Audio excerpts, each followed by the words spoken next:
Hello friends, पंचतत्व योग studio में आपका स्वागत है। इस वीडियो में आपके लिए है श्वेताश्वतर उपनिषद। इस श्वेताश्वतर उपनिषद को मैंने 2 पार्ट में वीडियो बनाया है और इसके सभी इम्पोर्टेंट पॉइंट्स को कवर करते हुए लिया है, जो कि यूजीसी नेट जेआरएफ के एग्ज़ाम के पॉइंट ऑफ व्यू से इम्पॉर्टेंट है। तो आइए देखते हैं इसके जितने भी इम्पोर्टेंट पॉइंट्स को कवर करते हुए। पहले हम जो सभी उपनिषद, योग उपनिषद की जो उनका उद्भव कैसे हुआ, जो यहाँ पर मैं बता रही हूँ आपको, ये भी एग्ज़ाम के पॉइंट ऑफ व्यू से इम्पॉर्टेंट है। ऋग्वेद से नादबिंदु उपनिषद और शुक्ल यजुर्वेद से त्रिशिकी ब्राह्मणोपनिषद लिया गया है और कृष्ण यजुर्वेद से श्वेताश्वतर उपनिषद लिया गया। ध्यान बिंदु उपनिषद, योग कुंडलीय उपनिषद और योग तत्व उपनिषद और सामवेद से लिया गया है योग चूड़ामणि उपनिषद। तो इनको भी आप याद कर लें। और श्वेताश्वतर उपनिषद का ये जो है, आगे हम जो इम्पोर्टेंट पॉइंट्स हैं उनको देखते हैं।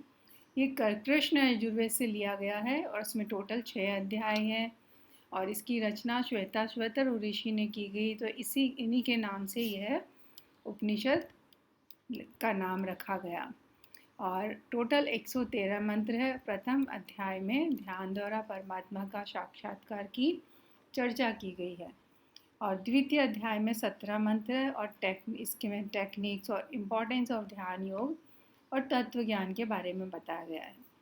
और तृतीय, चतुर्थ और पंचम अध्याय में परमेश्वर के स्वरूप के बारे में और महिमा के बारे में बताया गया है।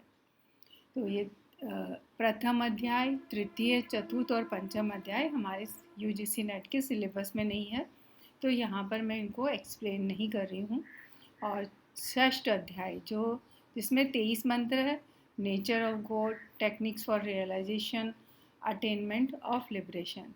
तो आइए अब हम पहले द्वितीय अध्याय को देख लेते हैं, इसमें क्या क्या इम्पोर्टेंट पॉइंट्स हैं। और आगे बढ़ने से पहले आपसे सभी से रिक्वेस्ट करना चाहूँगी कि आप सब इस वीडियो को लाइक, शेयर और सब्सक्राइब अवश्य कर लें, ताकि आपको जब भी कोई नया टॉपिक में इस पंचतत्व योग स्टूडियो पर के द्वारा मैं अपलोड करती हूँ यूट्यूब पर, तो आपको उसका नोटिफिकेशन मिल जाएगा। सबसे जो प्रथम 5 मंत्र इसके बताए गए हैं, तो उसमें सविता देवता से प्रार्थना की गई। सविता देवता यहाँ पर परमात्मा से बोला गया, परमात्मा को ही बोला गया है। तो ये भी क्वेश्चन आ जाता है कि भाई सविता देवता से प्रार्थना कौन से मंत्रों में की गई है, तो ये हमको याद रखना है। सबसे प्रथम मंत्र है जिसके अंदर बोला गया, बताया है कि भी युज्जानः प्रथमं मनस्तत्वाय सविता धियः अग्निर्ज्योतिर्निच्चाय पृथ्वीया अध्या भरत।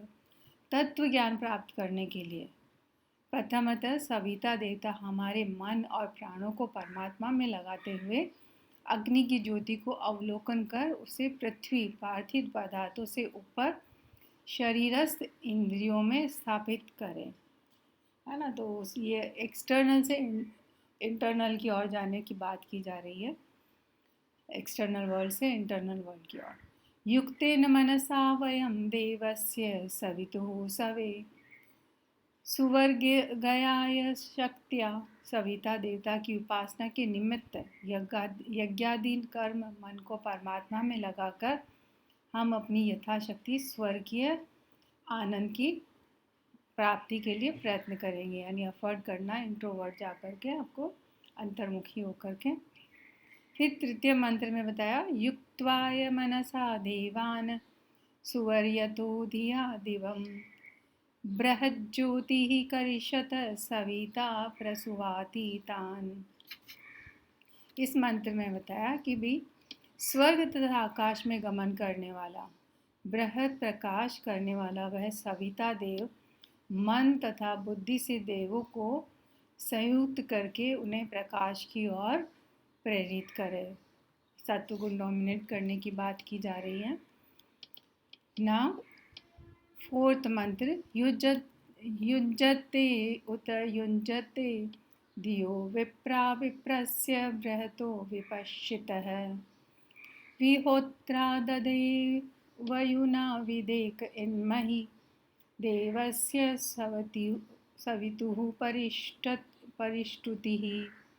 जो ब्राह्मण अपने मन और इंद्रियों को परमात्मा पर केंद्रित करते हैं, जिनके निमित्त अग्निहोत्र आदि का विधान किया जा गया, वे सर्वव्यापक महान और सर्वज्ञ सविता की महती स्तुति करें। यानी बार बार स्मरण करने के लिए कह रहे हैं, उसका ध्यान करने की बात की जा रही है।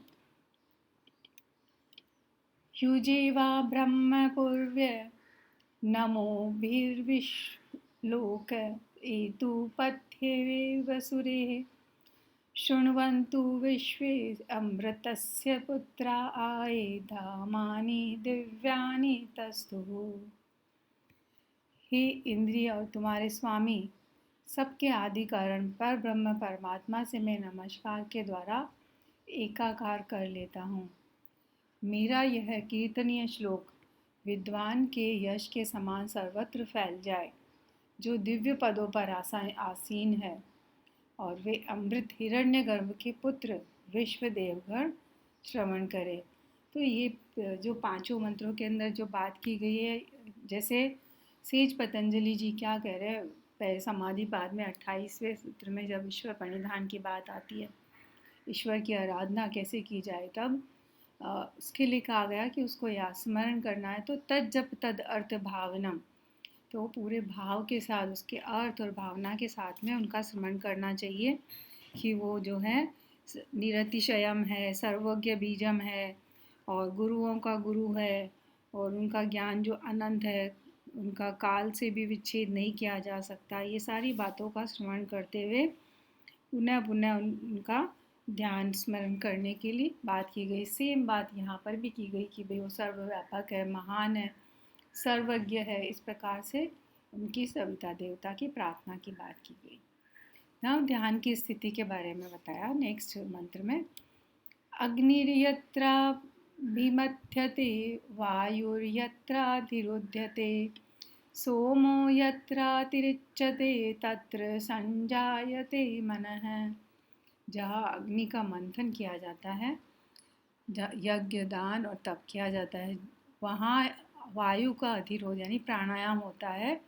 जहाँ सोम रस का प्रखर आनंद प्रकट होता है, वहाँ मन पूर्णता और शुद्धता को प्राप्त कर लेता है, यानी वृत्तियों से दूर हो जाता है, मन शांत हो जाता है, और जो है आनंद की अनुभूति होती है, समाधि की भावना की उत्पत्ति होती है, ये कह सकते हैं। समाधि की ओर लेकर जाता है मन को। सवित्रा प्रसवीं जुषेत ब्रह्म पूर्वयम् यत्र योनिं कृणवसि न हिते पूर्तमक्षिमत्। ब्रह्मन में निष्ठा समाधि करने को कहा गया। जब इस प्रकार से हम प्रार्थना करते हैं, प्रीवियस मंत्र में कहा गया, तो क्या हुआ, समाधि की बात आ जाती है। तो इससे क्या होगा, जब समाधि लगती है तो पूर्व के जो कर्म हैं वो बंधन करने वाले नहीं होते हैं। पूर्तमक्षिपत न हिते पूर्तमक्षिपत। और अगले मंत्र में ध्यान योग की विधि और उसका महत्व की चर्चा की गई है। तिरुन्नत स्थाप्य समं शरीरम हृदयान्द्रि मनसा सन्निवेश्य ब्रह्मोडुपेन प्रतृत विद्वान् श्रोतांसि सर्वाणि भयानकानि। यहाँ पर चेस्ट, वक्ष स्थल, ग्रीवा तथा सिर, इन तीनों को शरीर के साथ सीधा और स्थिर रखे। यही पॉइंट भगवद गीता में भी कहा गया। इंद्रियों और मन को हृदय में सन्निविष्ट करे।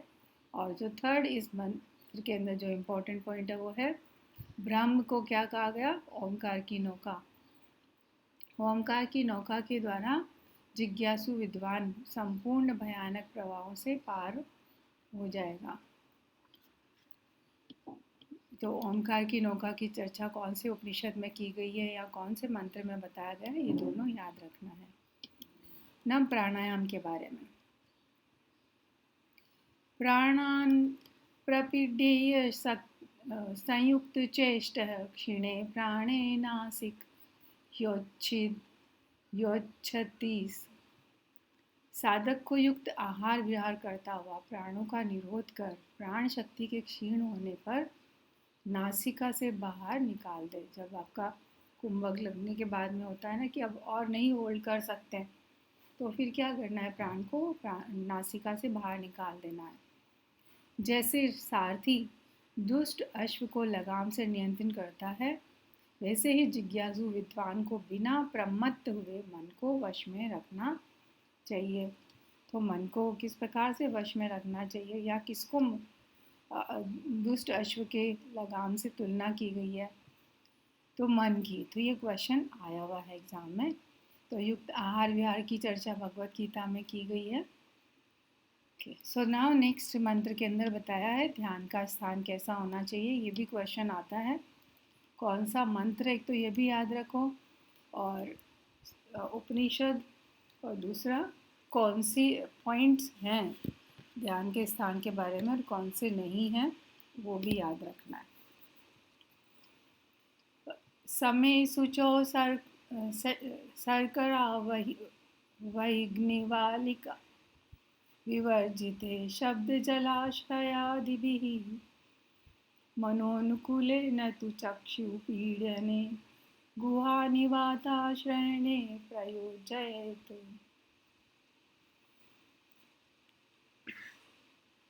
जो समतल पवित्र शर्करा, शर्करा का मतलब है कंकड़ पत्थर, अग्नि बालू से रहित हो, जहाँ शब्द कोलाहल जल आश्रय आदि से भी शून्य हो, मन के अनुकूल हो, जो नेत्रों को पीड़ा देने वाला न हो, ऐसा गुहा आदि वायु शून्य स्थान में मन को युक्त करे।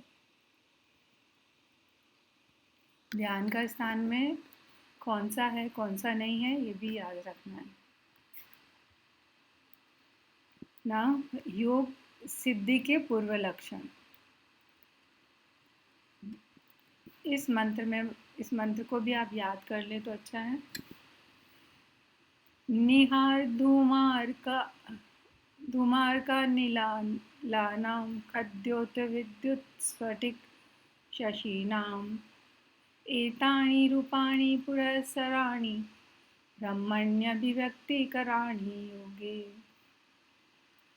योग अभ्यास आरंभ में ब्रह्म दर्शन के पूर्व कोरा, धुआं, धूम को धुआं कहते हैं, सूर्य, वायु, अग्नि, खद्योत, खद्योत यानी जुगनू, विद्युत, स्फटिक मणि तथा चंद्रमा ब्रह्म की अभिव्यक्ति करने वाले होते हैं।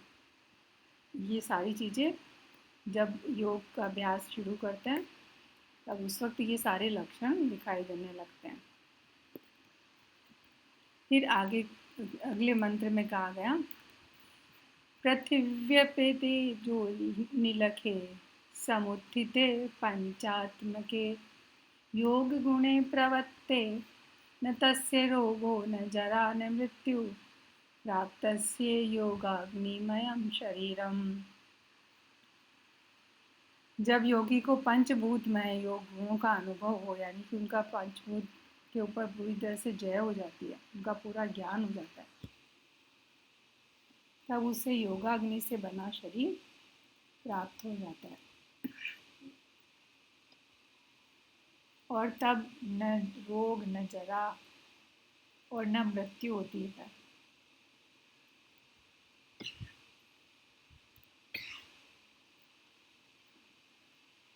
पतंजलि योग सूत्र के अंदर जो विभूतिपाद का 44वां सूत्र 44 में भूत जय की चर्चा की गई है, और 45 सूत्र के अंदर सिद्धियों के बारे में बताया गया।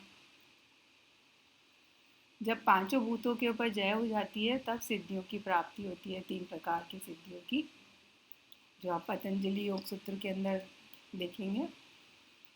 और अगले मंत्र के अंदर बताया गया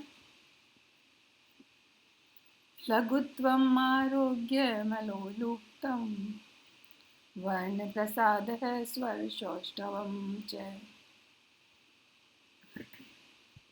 गंध शुभो मूत्र पुरुषमलपम योग प्रवृत्तिम प्रथमां वदन्ति।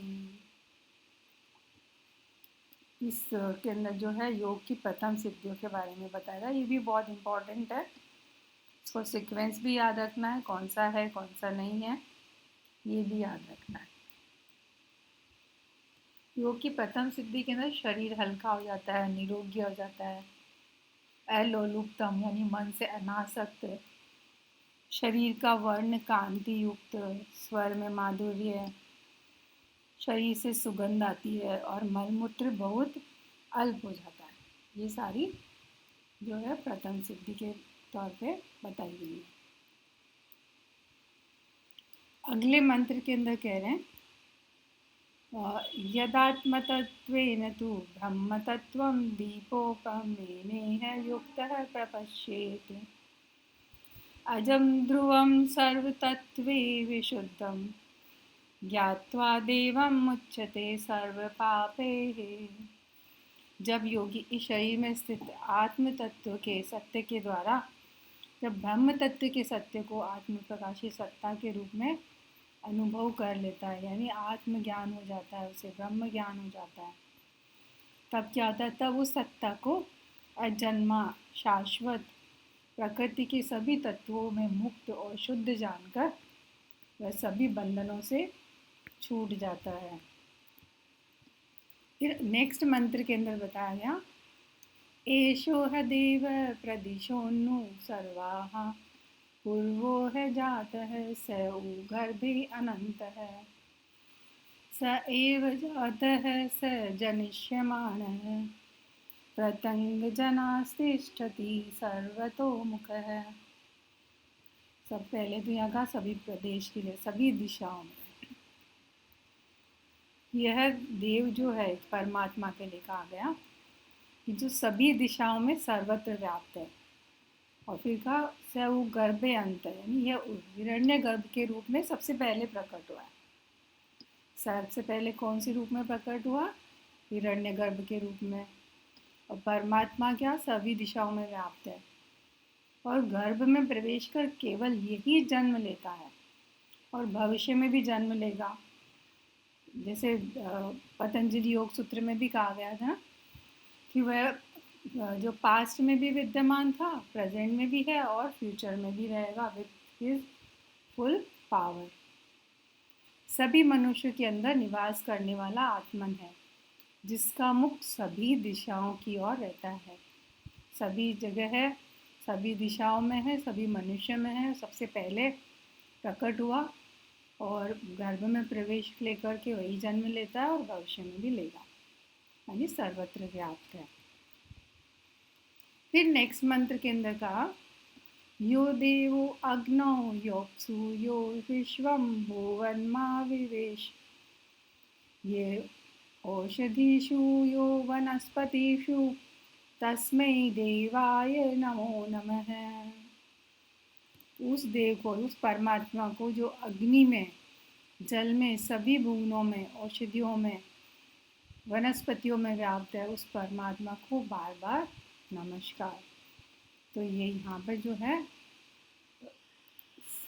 द्वितीय अध्याय के जो 17 मंत्र थे वो हमने कंप्लीट किए और इस वीडियो में बस इतना ही। और इस वीडियो को देखने के लिए आपका बहुत बहुत धन्यवाद। और आपको आई होप सारे इम्पोर्टेंट पॉइंट्स आपने नोट कर लिए होंगे। और फिर मिलते हैं हम नेक्स्ट वीडियो के अंदर। Thank you.